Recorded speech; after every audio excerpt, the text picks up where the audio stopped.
रामकृष्ण हरी. आपण आहोत आळंदी क्षेत्रामध्ये संत श्रेष्ठ ज्ञानेश्वर महाराजांच्या 729व्या समाधी सोहळ्याच्या निमित्तानं आज आपण आळंदी या क्षेत्रामध्ये आहोत. हजारो लाखो वारकरी आळंदीमध्ये माऊलीच्या समाधी सोहळ्याला या ठिकाणी येत आहेत. आळंदीचं महात्म्य असं आहे की आळंदीमध्ये एकादशीपेक्षा त्रयोदशीला जास्त किंमत दिली जाते. त्याचं कारण त्रयोदशीच्या दिवशी संत श्रेष्ठ ज्ञानेश्वर महाराजांना समाधी देण्याकरता स्वतः जगाचा मालक या ठिकाणी आलेला होता आणि 33 कोटी देव या आळंदी क्षेत्रामध्ये आले होते. लाखो वारकरी, कुणी मराठवाड्यातून, कुणी मुंबई प्रांतातून, काही कोकणातून हजारो वारकरी या ठिकाणी आलेले आहेत. जसे ज्येष्ठ वारकरी आलेले आहेत तसे चिमुकले वारकरी सुद्धा आपल्या माऊलींच्या या समाधी सोहळ्यासाठी उपस्थित आहेत. आपल्यासोबत अतिशय छोटीशी वारकरी आहे की जी माऊलीच्या समाधी सोहळ्याला या ठिकाणी उपस्थित आहे. खायदे नावाचं गाव मालेगाव तालुक्यामध्ये आणि प्रसिद्ध गायक रवी महाराज पवार गुरुजी यांची ती कन्या आहे. आपण तिला विचारू, तुझं नाव काय?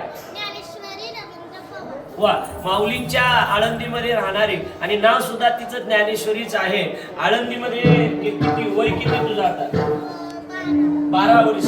12 वर्षापासून आळंदीतच राहते. आळंदीमध्ये राहण्यामध्ये, आळंदीत राहत असताना, शाळेत जात असताना, रोज माऊलीचं दर्शन करत असताना आज लाखो वारकरी आळंदीमध्ये आहेत. काय वाटतं काय तुला आळंदी विषयी?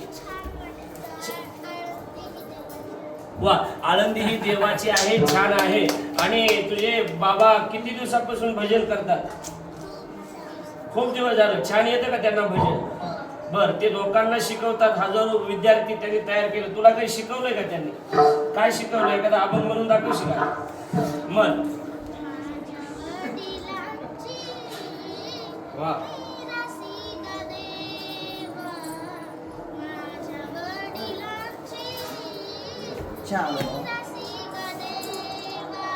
वा, अतिशय. म्हणजे हे तुझ्या बापाची परंपरा, मिराशी या आळंदी म्हणजे असं म्हणायचे का? म्हणजे वारी, समाधी सोहळा, भजन हे तुझ्या वाडवडिलांची परंपरा आहे. अतिशय छान. मनापासून धन्यवाद की माऊलीच्या समाधी सोहळ्यामध्ये असा उभा गंध लावून या ठिकाणी 12 वर्षाची ज्ञानेश्वरी या ठिकाणी आळंदीमध्ये माऊलीच्या समाधी सोहळ्याला हजर आहे. मला असं वाटतंय की शॉर्ट कपडे घालून ब्रिजवर फिरण्यापेक्षा असा उभा गंध लावून आळंदीला आलं तर संस्कार तिच्यावर घडले जातील असं मला वाटतंय. रामकृष्ण हरी. जय हो. यूट्यूब चॅनल बरोबर प्रकाश महाराज साठे.